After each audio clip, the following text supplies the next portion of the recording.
My fellow nerdikins, welcome back to another episode of That's So Nerdy. Today we've got the winning deck profile for the last video, and it is going to be Whis, Godly Mentor. This has been one of my pet projects for a little while. I have a lot of fun with it. It's still not a highly competitive deck, but it is definitely fun.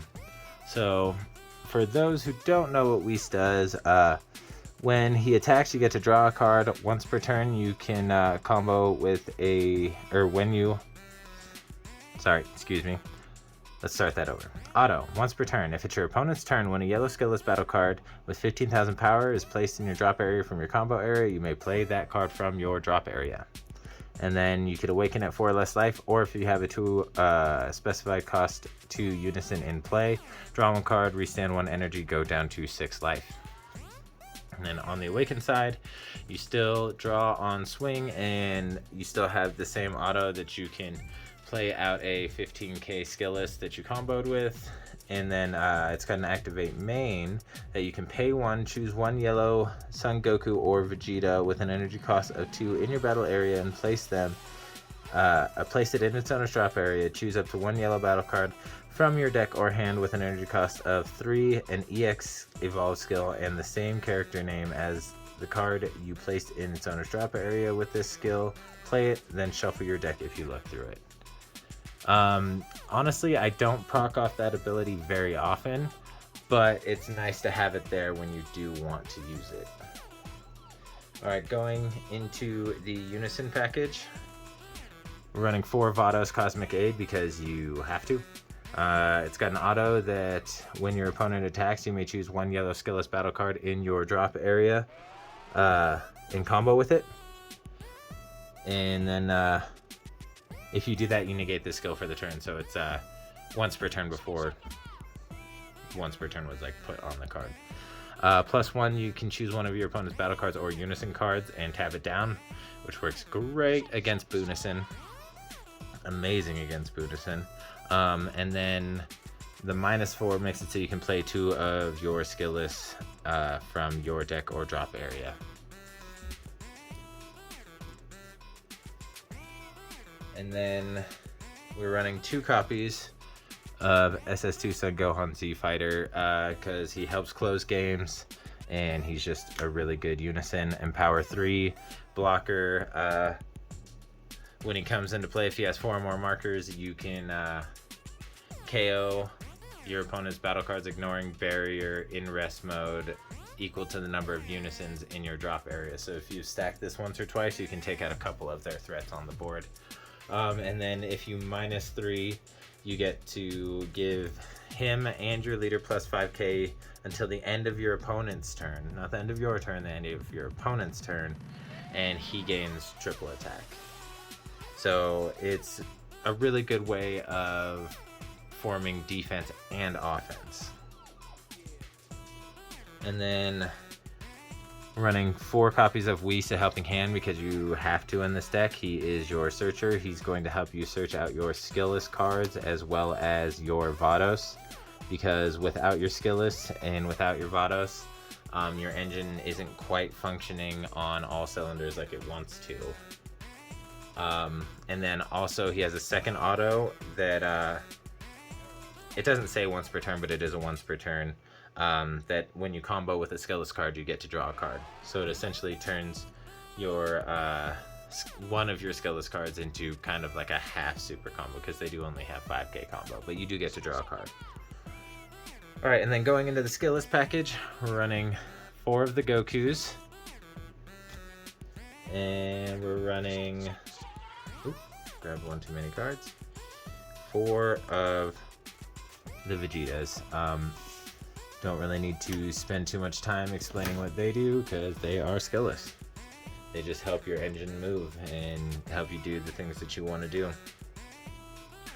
And then for super combo, we're running Krillin because it is one of the best yellow super combos. Well, in my opinion, it's the best mono yellow super combo, but I would argue that Zamasu, which is blue yellow, and Chilai, which is green yellow, may outweigh him in certain situations. Obviously, in decks that draw a lot and you don't need the draw power from the super combo, then that's fine. But he's what works best for this deck, because this deck doesn't inherently draw like a whole lot, but what it wants to do, it does pretty well. And then we're running 3 copies of Super Saiyan Son Goku Final Sacrifice.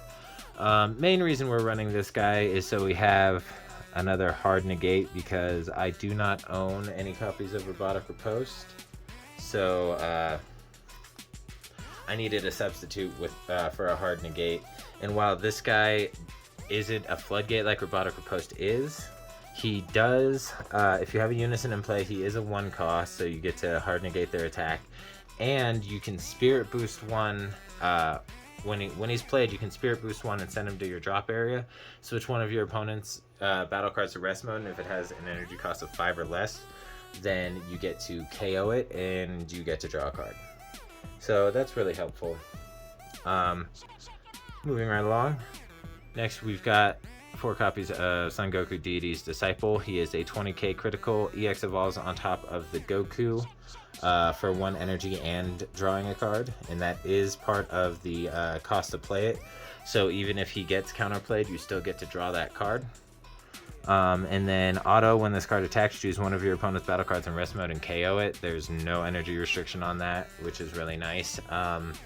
It doesn't ignore barrier, which I mean is fine because it is what it is, but it's still a really good ability. And the second auto he has is if he's removed from the board, you can search out from your deck or drop area the counterpart to the skill is. So if he gets removed from the board, you can play out a Vegeta, and then alternatively, if the Vegeta gets removed from the board, you can play out a Goku.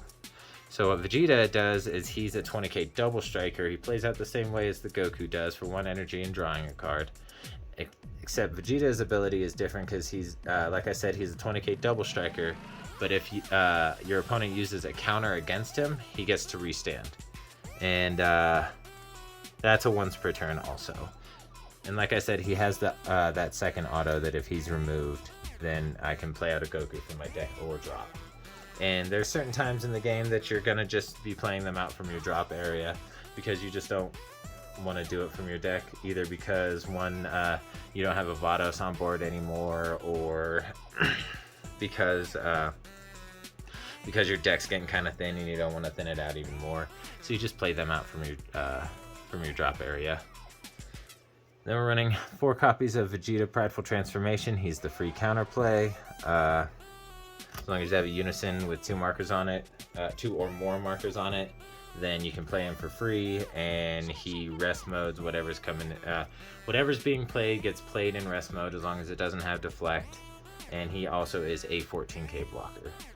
And just like the rest of the free counters, once you use them, you can't use any more counterplay abilities for the rest of that turn.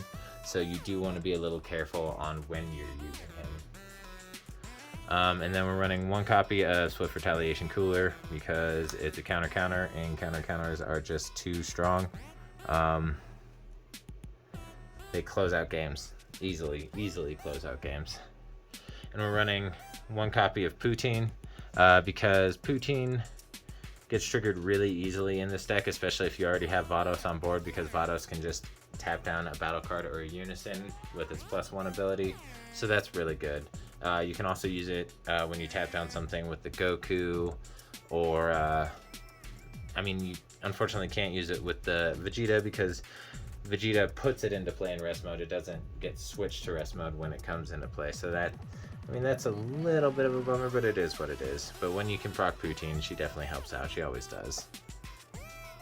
Then we're running 2 copies of Super Saiyan Blue Son Goku Future on the line. It is a 20k dual attacker that EX evolves for 2 energy on top of a yellow Son Goku with an energy cost of 3. So you actually have the option between these 2. So you actually have a lot of targets for this guy. You don't really use him that often. But he is good to have in your back pocket for a little bit of extra pressure, because you get to swing with either one of these, and then when he EX evolves, he restands whatever he EX evolves on top of, and then the auto once per turn Spirit Boost 1 when this card attacks, draw one card and choose up to one of your opponent's battle cards in rest mode and KO it. So just more spot removal. And like I said, he doesn't proc off super often, but when he does, like, it feels good, I'm not gonna lie. And then we're running 2 copies of Frieza Divine Transformation just because it's a really good card. It essentially has indestructible. That's what the permanent says, is it can't be removed by skills. So I mean, it's less than indestructible because he can be KO'd by like being attacked, and since he does have blocker, there is the chance that like he can be comboed over. But when this card's played, you choose all of your opponent's battle cards in rest mode and KO them, and then at the end of your turn he restands. And then auto, once per turn, when your opponent activates a counterattack skill, choose up to 2 of their cards and switch them to rest mode. Switch them to rest mode, and they can't be switched to active mode until the end of your opponent's next turn. So that's really, really good. And since they don't have unique, you can, if you can get both of them onto the board, which is highly unlikely, but if you can get both of them onto the board, being able to proc that ability twice is really, really oppressive on the defensive side for your opponent. Next, we're running 2 copies of Final Flash because it's Final Flash and it's just good yellow stuff. Plus 15k to the combo power, and you negate the skills of a battle card ignoring barrier. So that is how you're going to get around things like indestructible, things like Frieza's permanent, things that are going to keep you from removing things from the battle area by protecting the card. Final Flash is your go-to. Then we're running 2 copies of Realm of the Gods, Black Kamehameha, because it is added defense. If you use it offensively, you can KO one of their battle cards in rest mode, but I typically find myself using it defensively to draw the card. Sorry about that. Some of the mops fell in my workshop. Anyway, defensively, you get to draw a card and tap down 2 cards as long as they don't have barrier. Offensively, you get to KO a battle card in rest mode. I typically use it defensively for the draw power. And then we're running 1 copy of Power of a Super Saiyan because it's Power of a Super Saiyan and it's just super strong. If you have 1 mono yellow energy up, you can activate it to activate battle for free, which taps down either a Unison or a battle card and allows you to draw a card. And then it's also a hard negate if you want to use it that way, but I typically never use it for that. And then the last of our extra cards is Frieza's Army Reinforcements, 3 of them, because it just is really nice to be able to stop 2 attacks with 1 card. It's really, really nice. And then the SCR for the deck is Super 17 Siblings Absorbed. 1, because I don't own the Piccolo Gohan. 2, because I think in this deck, this is my best option for SCRs that I own. My only other option is the Sin SCR, and I feel like having the counterplay just benefits me a little bit more than being able to tap down my opponent's things. And if you watch the video, you'll see exactly how much Super 17 actually does help. But that right there is the deck profile. If you guys like what you saw, go ahead and smash that like button, comment, and subscribe. Hit that bell. Turn on all notifications. That way you can get notified anytime I post a video, and you can stay up to date with what I have going on. Thank you for your time, and stay nerdy.